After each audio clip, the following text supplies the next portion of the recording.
Hello, Maurieo! In this video, I'm going to determine the volume of the stockpile that I have entered into 12D in my previous video and come up with some figures in cubic meters for the volume. So let's go back to 12D and see how we might be able to do that. So here we are, we're going to have our stockpile, but what I would like to do is I'm just going to create a new plan, view new plan, and on that I'm just going to use the information about the stockpile that I need. So I've got there top of bank, bottom of bank, and then I've also got to put in my spot heights. So that's pretty much all I need. That's all the information that I have. Now, just to give a brief overview, what we do is first of all we calculate two surfaces. The first surface is the surface of the base, and that's the original surface that in theory the stockpile was put on top of. Because we can't measure under the stockpile, we must assume that it's just a flat surface between the outside of the base. Then we do a second surface, which is the surface of the actual stockpile, and then we work out the volume between the two surfaces. So first of all, I'm going to get rid of the top of the bank layer, and I'm going to get rid of the spot height layer, and I'm just left with the bottom of the bank. And I'm going to create a surface. So, and that's called a tin. Well, it works with a tin, off a tin. Tins. So I'm going to create, and I'm going to just triangulate the data.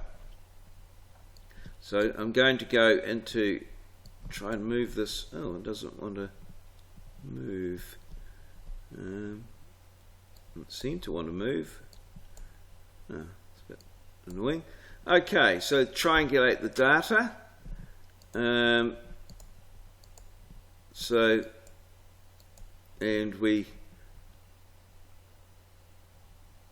name of the tin, I'm going to call this one ground.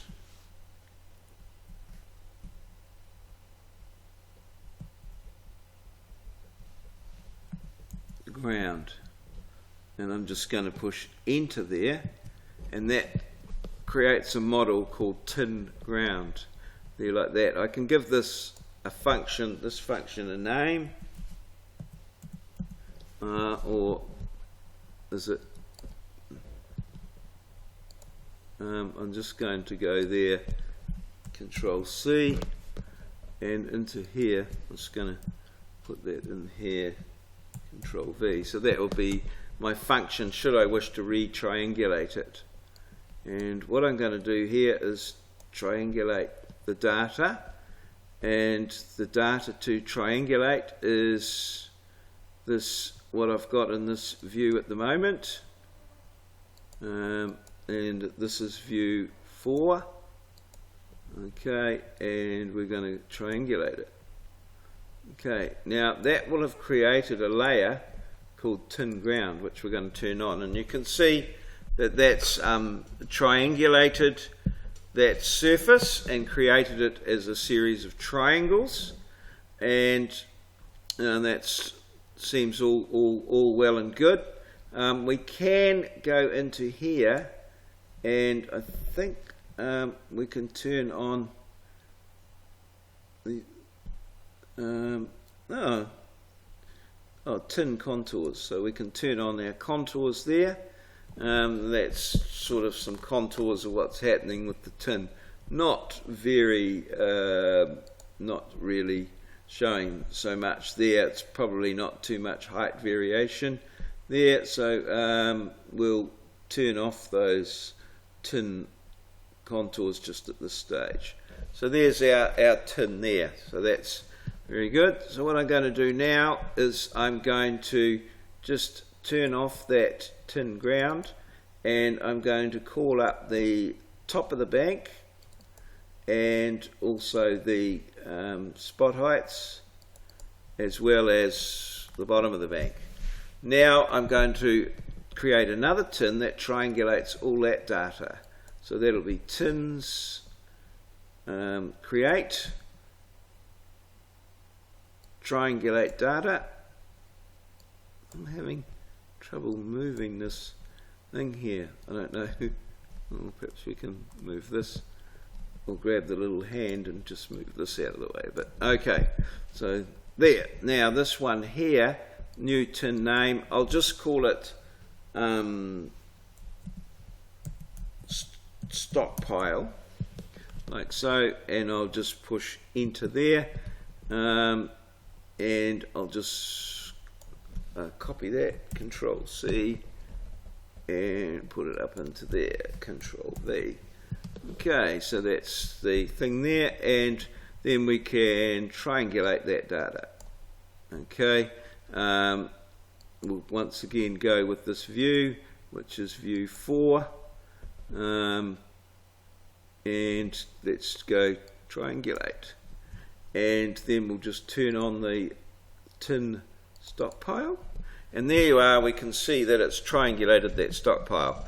Now we haven't had too many problems with this particular one here, but oh, there you are, I can move it now.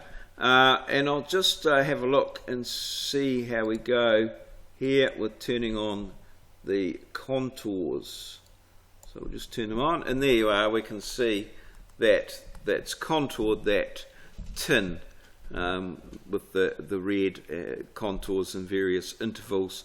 It's not quite sure, but you can see that it's all sort of been quite nicely contoured.